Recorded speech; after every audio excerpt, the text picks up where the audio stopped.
In the late 1970s, Dungeons & Dragons adventures typically fell into two categories.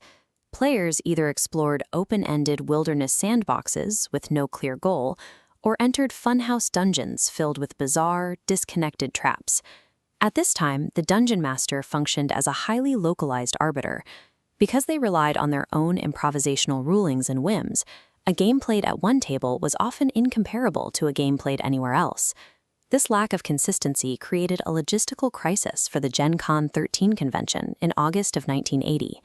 To host a massive open tournament, organizers had to find a way to push hundreds of players through the same experience across dozens of different tables.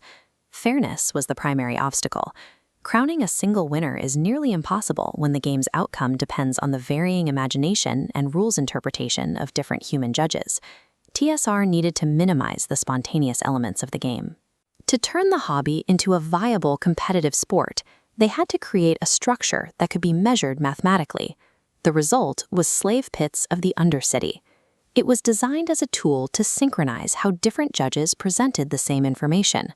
David Zeb Cook designed the module as a targeted military infiltration. Players were tasked with a specific objective: penetrate the ruined city of Highport to dismantle a human trafficking operation at its source. To maintain a level playing field, the module introduced a new formatting standard: boxed text. These were segregated blocks of description meant to be read aloud exactly as written. This shift moved the Dungeon Master away from their traditional role as a conversational explorer and toward that of a theatrical orator reciting a pre-written script. This approach required a different kind of production at TSR. Editors had to process these fragmented tournament sessions into a cohesive, industrial-strength entertainment product that followed a strict editorial logic. Box text ensured that every team, regardless of their judge, encountered the same room details and hidden mechanical triggers. If a secret door was hidden behind a specific tapestry, every group received the same descriptive hint to find it. This focus on consistency allowed the tournament to function, but it also changed the way TSR approached adventure design.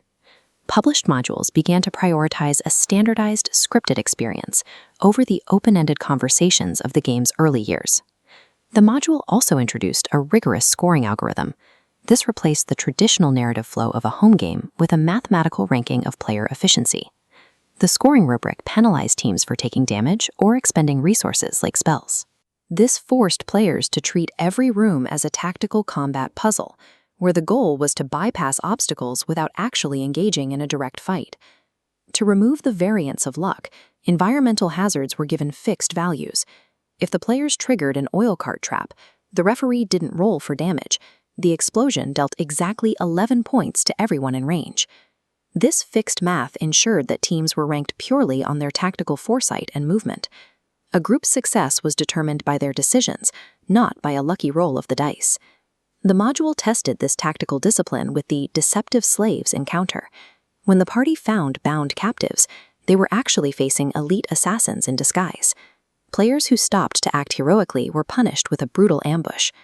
By penalizing resource loss and rewarding rapid movement, the adventure successfully engineered a predictable, high-speed style of play among its tournament participants. When the GenCon tournament ended, TSR looked to release the material to the general public. However, the original convention rounds were disjointed sessions run by different groups, which didn't naturally form a single story.